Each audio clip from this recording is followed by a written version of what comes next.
Darwinism आपको पता है, एक साइंटिस्ट है जिसने एक थ्योरी लोगों के सामने पेश की, और कुछ अंधभक्त हैं आंख बंद करके यकीन करते हैं कि हम बंदर के बच्चे हैं।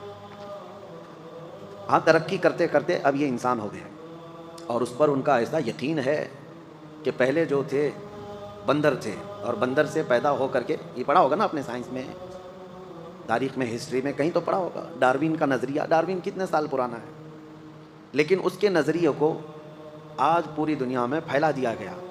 ये और बात है कि उसका नज़रिया अभी बातिल भी करार दिया, बास लोगों ने उसको इनकार भी कर दिया गया है। अमेरिका के बड़े बड़े सीनियर इदारों के अंदर इस नज़रिए को बातिल भी करार दिया जा रहा है। लेकिन आज हमारे मुल्क में भी और कई जगहों पर इस पर लोग जमे हुए हैं कि नहीं, बंदर की औलाद है। पहली बात तो जवाब यह है कि अल्हम्दुलिल्लाह हम आदम की औलाद हैं। हम किसकी औलाद हैं? आदम अलैहिस्सलाम। बंदर वालों को मैं कहता हूँ, पूछता हूँ कि एक बार एवोल्यूशन हुआ, यानी बंदर था उनका दादा, और औलाद जो है बढ़ते बढ़ते बढ़ते इंसानों की तरह हो गई, तो ये प्रोसेस कंटिन्यू क्यों नहीं हो रहा है? यानी एक ही बार बंदर से इंसान पैदा हो गया, अब इंसान से घोड़ा क्यों नहीं पैदा हो रहा है? अब इंसान से कोई कुत्ता भी हो जाए? बात समझ में आ रही है? इस थ्योरी को उन्होंने आज तक पेश नहीं किया, वो भी बग़ैर देखे इस पर यकीन करते हैं। ये बात मैं आपको इसलिए अर्ज़ कर रहा हूँ, बड़े तमतराक से कुछ एथिस्ट भी इस तरह के सवालात करते हैं, मुल्हिद लोग, नास्तिक लोग, जिनको दीन धर्म से कोई ताल्लुक़ नहीं, लेकिन साइंस उनका खुदा है, साइंस की हर बात को मानते हैं। साइंस ने उनको कहा है, या एक साइंटिस्ट ने कहा है कि बंदर की थे पहले तुम्हारे पूर्वज, और बढ़ते बढ़ते फिर ये इंसान की शक्ल हो गई, तुम गायब हो गई, या फिर जैसे जैसे ये तरक्की याफ्ता बंदर है उनके नज़रिए के मुताबिक। ना उन्होंने ये होते हुए देखा, एवोल्यूशन होते हुए देखा है, बंदर से ये होते हुए देखा, लेकिन किसी की बात मान रहे हैं।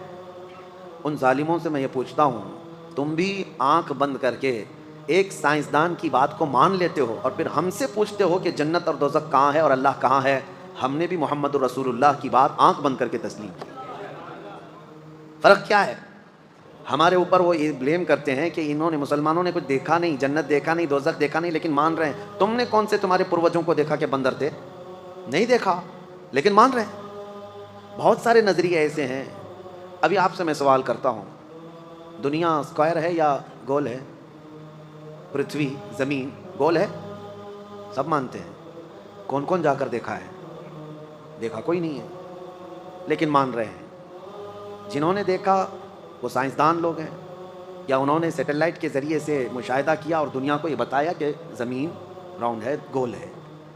अब उसकी बात पर यकीन है, उसके आले पर, उसकी मशीन पर यकीन है, बाकी प्रैक्टिकली देखने के लिए अभी कुछ है नहीं हमारे पास। कहाँ जा कर के देखेंगे कि राउंड है कि स्क्वायर है, कैसी है, लेकिन मान रहे हैं आप। फ़र्क इतना ही है, वो जालिम भी आंख बंद करके मानते हैं साइंस की बात को, लेकिन अल्हम्दुलिल्लाह हम उस मोहम्मद रसूलुल्लाह की बात को जब मानते हैं, जो अल्लाह का सबसे महबूब नबी है, और ऐसी ख़बरें उस रसूल ने हमें दी हैं जो 1400 साल के बाद वक़ू पज़ीर हो रही हैं, तो क्यों हम रसूल करीम सल्लल्लाहु ताला अलैहि वसल्लम की बातों का यकीन ना करें? मेरे अज़ीज़ों, बहुत सारी बातें हैं, मैं यहाँ पर आपको रुक करके इसीलिए अर्ज़ कर रहा हूँ कि बंदर की औलाद होना कभी ये साबित नहीं कर सकते। हमने किसी से पूछा था तो कहते हैं हड्डियाँ फ़लाँ फ़लाँ दोनों सेम सेम दिखती हैं, इसलिए। अरे मेंढक की भी सेम दिखती है, आप देखें।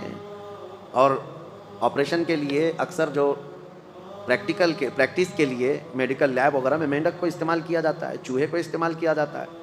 तो क्या सिर्फ 2 पैर हो जाना, 2 हाथ हो जाना, या फिर रीढ़ की हड्डी होना, ये सेम होने की अलामत है?